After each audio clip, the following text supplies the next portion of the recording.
नमस्कार दोस्तों पिछले दिनों में एक लेख पढ़ने का अवसर मिला। लेख में कुछ एक बातें विचारों तेजक थीं और लगा कि वो सामयिक भी हैं, प्रासंगिक भी हैं, रेलेवेंट भी हैं आज के संदर्भ में।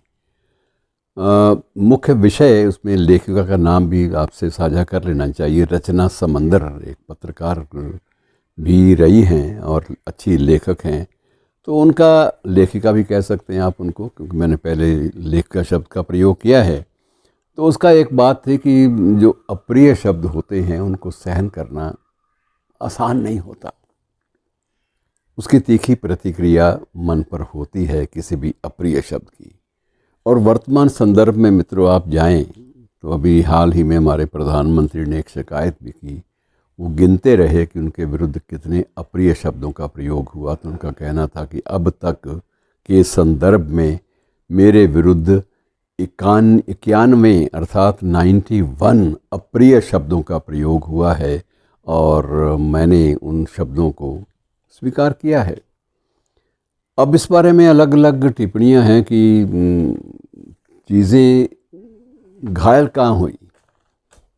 अक्सर दार्शनिक लोग, चिंतक लोग और जो सोचने वाले वो ये लोग कहते हैं कि हत्या तो भाषा की हो रही है, मर्यादाएं तो भाषा की टूट रही हैं। और सबसे बड़ा खतरा एक सभ्य समाज में तब पैदा होता है जब भाषा की हत्या होनी शुरू हो जाए, जब भाषा की मर्यादा ना रहे, जब ये शब्द जो है टूटने लगे तो उस वक्त ज़िंदगी में भी बिखराव आने शुरू हो जाते हैं। और ऐसे मामलों में कुछ एक मनोविज्ञान वेता, साइको एनालिस्ट चेतावनी भी देते हैं कि यदि ये स्थितियां बहुत देर तक जारी रहीं तो इसका परिणाम जो है कभी न कभी अराजकता, एनार्की या हिंसा में भी परिवर्तित हो सकता है। और दूसरी बात, एक वर्ग वो भी है चिंतकों का, वो कहता है कि भड़ास निकाल लो, जो कहना है आपको कह लो, लोग अपने आप निर्णय करेंगे कि कौन सही है कौन गलत है। भड़ास निकाल लोगे तो हिंसा की संभावनाएं कम होती जाएंगी। लेकिन ये एक बहस का मुद्दा है कि होगा क्या। बहरहाल ये एक तय है कि लोकतंत्र में इन बातों का हमेशा ध्यान रखना ज़रूरी हो जाता है, रखना चाहिए। मुझे दुष्यंत कुमार की बात याद आती है जब वो अक्सर वो कहा करते थे कि अब किसी को भी नज़र आती नहीं कोई दरार, और घर की हर दीवार पर चिपके हैं इतने इश्तिहार कि इस सिरे से उस सिरे तक सब शरीके जुर्म हैं कि आदमी या तो ज़मानत पर रिहा है या फरार। और इसी संदर्भ में वो एक बात कह देते हैं कि दस्तकों का अब किवाड़ों पर असर होगा ज़रूर। ये चेतावनी की मुद्रा है कि दस्तकों का अब किवाड़ों पर असर होगा ज़रूर, हर हथेली खून से तर और ज़्यादा बेकरार। तो ये बेकरारी मित्रों, इसको ना आने दें। जहाँ कहीं भाषा की मर्यादाएं टूटती हैं वहाँ तहज़ीब, सभ्यता और सभ्यता के तकाज़े, तहज़ीब के तकाज़े भी काफ़ी हद तक घायल होते हैं। इन्हें घायल होने से रोकना बहुत ज़रूरी है, क्योंकि एक सर्वेश्वर दयाल सक्सेना की एक 2 पंक्तियों की कविता थी, जब शब्द अपनी सामर्थ्य खो बैठते हैं, जब शब्द अपनी सामर्थ्य खो बैठते हैं तब मौन बोलता है।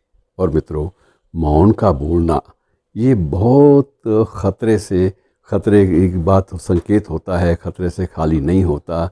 इसलिए प्रयास करें कि हम भाषा की मर्यादा को बनाए रखें।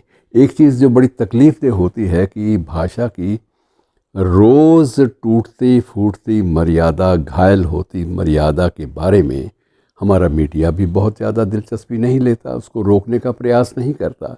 और हमारे जो बुज़ुर्ग सियासतदान, जो बचे खुचे शेष हैं, वे भी तो इस बारे में कोई प्रयास नहीं करते। जबकि एक उदाहरण कुछ हमारे सामने है कि बिना घायल किए भाषा को, तहज़ीब को भी जिया जा सकता है, राजनीति हो सकती है। हाल ही में प्रकाश सिंह बादल गए, 95 वर्ष की उम्र में गए। 95 वर्ष की उम्र में उनके आलोचकों का भी ये कहना है कि इस शख्स ने कभी भी कड़वे शब्द का इस्तेमाल नहीं किया जीवन में, कभी भी। और यही स्थिति उड़ीसा के एक मुख्यमंत्री की भी है, और उस मुख्यमंत्री के बारे में पटनायक की भी, नवीन पटनायक, उसके बारे में भी यही कही जाती है कि उन्होंने अपनी ज़िंदगी में अब तक 3 या 4 बार वो मुख्यमंत्री रहे हैं, अब भी मुख्यमंत्री हैं, लेकिन उनको कभी भी किसी भी पत्रकार सम्मेलन में भी किसी से अभद्र व्यवहार की या अभद्र भाषा के प्रयोग की ज़रूरत ही महसूस नहीं हुई। और वो शख्स, आप हैरान होंगे कि वो शख्स अब भी साफ साफ अपनी रिटर्न में भरता है कि मेरी जो भी आय है, चाहे वो करोड़ों में है चाहे लाखों में है, वो मेरी पुस्तकों से है, रॉयल्टी से है। तो ये एक बहुत बड़ी बात होती है कि वह व्यक्ति ना बोलकर या कम बोलकर अपनी भाषा को बचा कर रखता है उन दिनों के लिए जब वो उस भाषा का प्रयोग सृजनशीलता में, क्रिएटिविटी में कर सके। एक अंतिम उदाहरण शशि थरूर। शशि थरूर अपने आप में अंग्रेज़ी के एक प्रख्यात लेखक भी रहे हैं, अब भी किताबें लिखते हैं, लेकिन जब से उन्होंने कुछ विवादास्पद बातों के चटखारे लेना आरंभ किया, उनकी जो लेखन की जो तेवर है, लेखन की जो मुद्रा है, वो धीरे धीरे कुंद होती गई। और आज शशि थरूर कोई भी ऐसी कृति नहीं दे पा रहे जो व्यापक स्तर पर स्वीकार्य हो। तो मित्रों, ये लेखन और इन चीज़ों का बड़ा रिश्ता है, भाषा का, भाषा की मर्यादा का, सभ्यता की मर्यादा का।